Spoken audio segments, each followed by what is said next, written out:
Zappé. Ton jeune frère qui va jouer aussi, quand je dis aussi, arbitre en France. Mais autour de lui, il a jugé bon de pouvoir.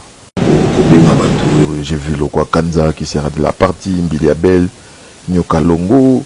J'ai vu aussi Héritier Watanabe. Et puis, certaines sources me disent que non. Certaines sources me disent que non. Aro Bengape JB, Babeta, Banin. Quelle est la réaction de Kofi Armona que non? Il y a moi rassembleur, il y a Benga Batumususo.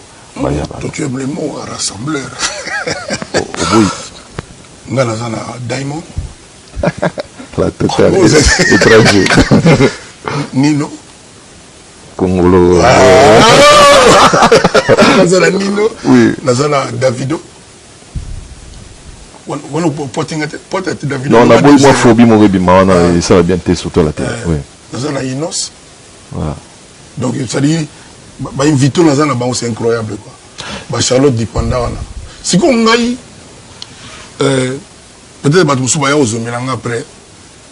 Nazaka raté un aveuglé, le Front National, les PNK, Congolais. Tout n'est pas parfait dans les Congolais. C'est-à-dire que les Congolais, ils ont forcément avantage. Vous comprenez bien. C'est-à-dire que ça comporte aussi des faiblesses. Qu'il faut tout ça, tout bisogno, surtout, tout mégako, relever.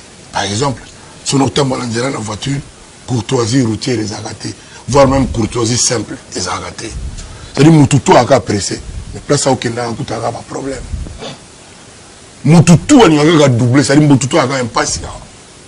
Ça, c'est le propre de notre Mboga Nabison Lelo. Le discours est bien parce que j'ai essayé de vérifier au niveau de un bon rapport. On a musicien, on a lignon. Non. Alors, Moutoumoko, là, on a un commentaire. Attends, un jour, depuis un certain temps, depuis moins 20 ans. Avant, dans la fougue et la jeunesse, je plaide coupable, j'ai péché dans ma bloc. Mais j'ai compris parce que dans le qui m'a yélé et Bakisamaka. Les gens n'allaient pas par rapport. C'est-à-dire, rap, on a été rap, pas qui rap. On a fait ça dans le studio. On a bêta, Bormuzana, on a biberon. On a bêta Nzembo, on a biberon. C'est-à-dire, Batou, on dit maté. Batou, Bakondi maté. Ce qu'on a dit quand on a la liberté, il y a des choses aussi au Bimisi, pour éviter qu'il y ait piqué mon il y a 20 ans, c'est vrai qu'il y avait des pics, des clashs, ça et là, pour reconnaître un âge. Mais il y a peu, je crois, une année ou deux, quand on fêtait les 60 ans, on a eu un jeune chroniqueur, ce soir, moi, Mimique,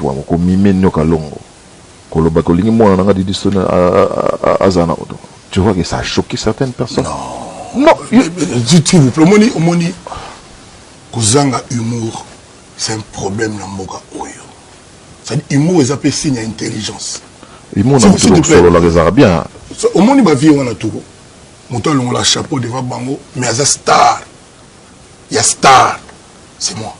Tout n'a pas vie Bozi, ma vie Nyoka, tout n'a pas vie Gina Wadina. C'est-à-dire, il est qui est là, Bango. Si je sens place à Zali, moi, je me comporte devant. Et puis, je vais blague, même si je suis papa, je lui faisais ça aussi. Ça n'a Ah bon? Oui. Pour la vie, c'est-à-dire, vie nangai. Ah, déjà, à un moment donné, il attendait ce genre de discours quand il était vivant. À un moment donné, c'est difficile à saisir. Gluant, on comprend. Mais à quoi pendant qu'on s'attendait à ce que le bango tango.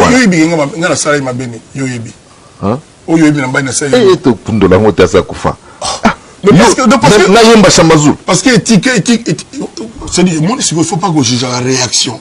Il faut juger l'attaque. Pourquoi on est condamné à Israël souvent? Parce que tout le monde va Palestine, il y a des roquettes. Il se voit à réagir à Nengazali. Dans la vie, on a réagi à vraiment, on a Israël. Mais si on a réagi, tu n'as pas oui, au regard de la loi. Je te dis, aux gens, masse et bella, jury, c'est tout dans ma vie. Donc c'était consommé. Mais justement, la tali, il fallait goûter là. Et puis, Soukabongo. Et respect tout la vie dans la. Et avec un truc qui plane, qui reste sur les humains. Le 24 avril 2016, na ke Caribou, na biki demain lundi, na na kina Abidjan pour naï. Ba récupérer Ibenanga, ba sans réunion, et comme il y a Bomoko, et puis mais réunion d'engel les cas, il y a quand même des indices. Na kati wala kaka. Oh non, voilà le babo, là le, donc na ibi tout. Navanda. Tu es incompris ou qu'est-ce qui se passe? C'est parce que tes contemporains apparemment ils ont du mal à t'avoir. Bicéphale. C'est comme si qu'est-ce qui se passe? Peut-être incompris, mais pas mal difficilement toléré. C'est-à-dire, personnage à Kofi Olomide, c'est-à-dire quand tant qu'on a bandaka, nous avons une émission français, nous avons Bordeaux, c'était un problème. Tant qu'on a bandaka, nous avons vu Madima. Na bandaka, la benz, il y a 2 tons. On a payé la benz. À l'époque, ça dit diamantaire, on a ce qu'on a côté, on a eu la benz. Et il faut que la bandaka n'ait pas. On a tout ce que Kofi Olomide, on a côté premier V12 dans Moka. On a comme V12 n'est pas un mouton de les États-Unis. Ça dit, on a mouton, ça dit, on a stimulé par l'action à Baninga. Or, on a Congo, l'action à Baninga est bien. Ça, c'est la photographie, hein. On a stimulé par quoi? L'action à Batuko, ça dit,